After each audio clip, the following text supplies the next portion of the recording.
Hello बच्चों, let's read the question. An object moving in a circular path at constant speed has constant option 1 energy, option 2 velocity, option 3 acceleration, option 4 displacement. Now the key concept for this question is concept of circular motion.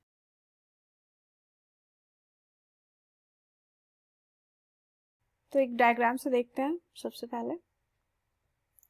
तो एक object move कर रहा है circular path में, इसका centre है C, इसकी velocity along the tangent होगी हर पॉइंट पे, तो दैट इज va वेलोसिटी। अगर हम दूसरे पॉइंट पर देखें तो यहाँ पर v होगी। स्पीड कांस्टेंट है, मतलब वेलोसिटी का डायरेक्शन तो चेंज हो रहा है बट मैग्नीट्यूड कांस्टेंट है थ्रू आउट द मोशन। ठीक है, एक्सेलरेशन देखेंगे तो that is centripetal acceleration toward the centre. Now तो क्वेश्चन कह रहा है कि क्या कांस्टेंट रहेगा। नाउ सबसे पहले है energy.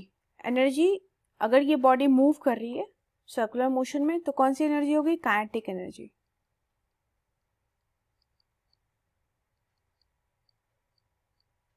Kinetic energy that equal to half mv square.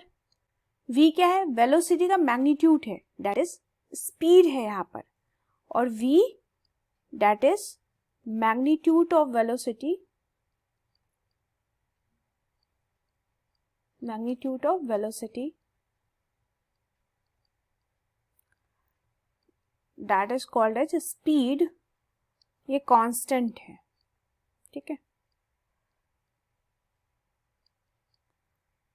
तो काइनेटिक एनर्जी की वैल्यू भी कांस्टेंट होगी, यानी एनर्जी क्या होगा इसमें? कांस्टेंट होगा। तो ऑप्शन देखें, अगर ऑब्जेक्ट मूव कर रहा है सर्कुलर पाथ में तो क्या कांस्टेंट रहेगा? अगर कांस्टेंट स्पीड है तो एनर्जी हमारा कांस्टेंट रहेगा। अभी देखा हमने, तो आंसर हो जाएगा ऑप्शन 1।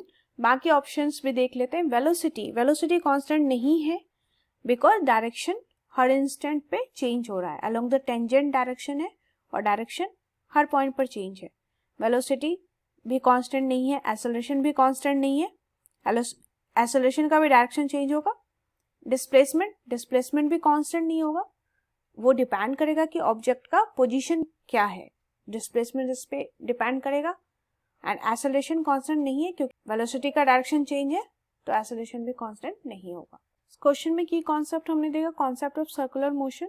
कोई बॉडी अगर सर्कुलर पाथ पे घूम रही है तो यहाँ पे अलोंग द टेंजेंट वेलोसिटी काम कर रहा है। अगर वेलोसिटी की value along the tangent change हो रही है डायरेक्शन, तो अलोंग द टेंजेंट एक्सेलरेशन भी चेंज होगा, और एक और एक्सेलरेशन है आपका अलोंग द रेडियस। तो यहाँ पे क्वेश्चन कह रहा था कि क्या कांस्टेंट रहेगा, तो काइनेटिक एनर्जी की वैल्यू हमारी कांस्टेंट रहेगी क्योंकि ये स्पीड पर डिपेंड है और क्वेश्चन में गिवन है कि स्पीड कांस्टेंट है। तो हमारा ऑप्शन हो गया option 1, that is energy. I hope you understood it well. Best of luck.